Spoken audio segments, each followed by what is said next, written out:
Hey everybody, my name is Blake. I'm an operations and programs manager, and today I'm going to be looking at Salsa CRM, which I give 4 out of 5 stars. For more reviews just like this, you can click below. So prior to upgrading to Salsa CRM, my organization was using a program called Donor Perfect. Donor Perfect felt really outdated, not just in capabilities, but also just with the UX design. It felt pretty ancient and it was confusing and often buggy. And so we decided that it was a really, really good opportunity for us to move to a more robust CRM. We did quite a bit of amount of research for the CRM hunt, and we narrowed it down to two. And what stuck out about Salsa was the peer-to-peer platform.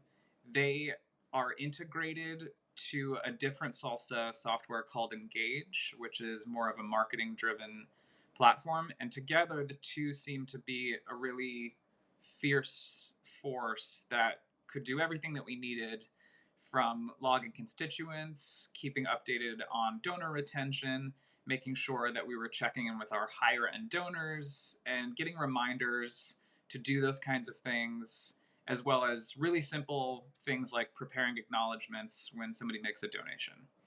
The other piece of it that really made sense was the different financial buckets that they have set up. So the way that it's set up is via a fund, campaign, and an appeal. And it just breaks down those financials really easily for you so that you can be economically informed about income that's coming in and out of your organization over the course of the tax year. So the onboarding process is pretty hefty, I have to say, especially when you're doing a complete transfer from one CRM to the other, which I guess they call a migration. And that migration for us lasted about a month. There's just a lot of data to migrate, and it's tricky because it involves a third party who comes in and helps you out.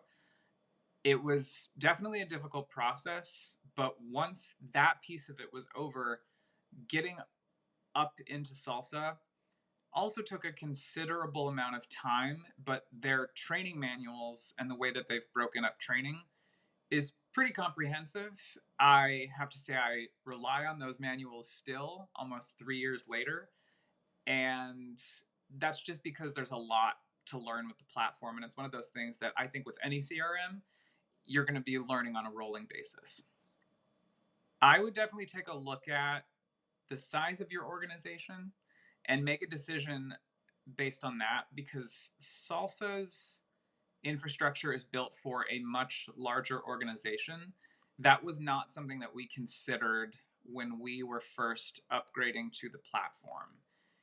I wish in hindsight that we had looked at the migration through that lens. So if you're somebody who is a smaller organization, I might keep looking for different CRM softwares.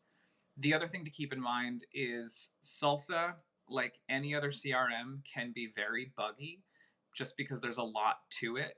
I always make the joke that's like, maybe one day in the next 1,000 years, they will invent a CRM that doesn't bug out, but that doesn't seem to be the case. So just prepare yourself to be contacting support every once in a while with strange technical issues that seem to be something that every CRM I've ever dealt with over the course of my 15 years in the nonprofit world has, unfortunately.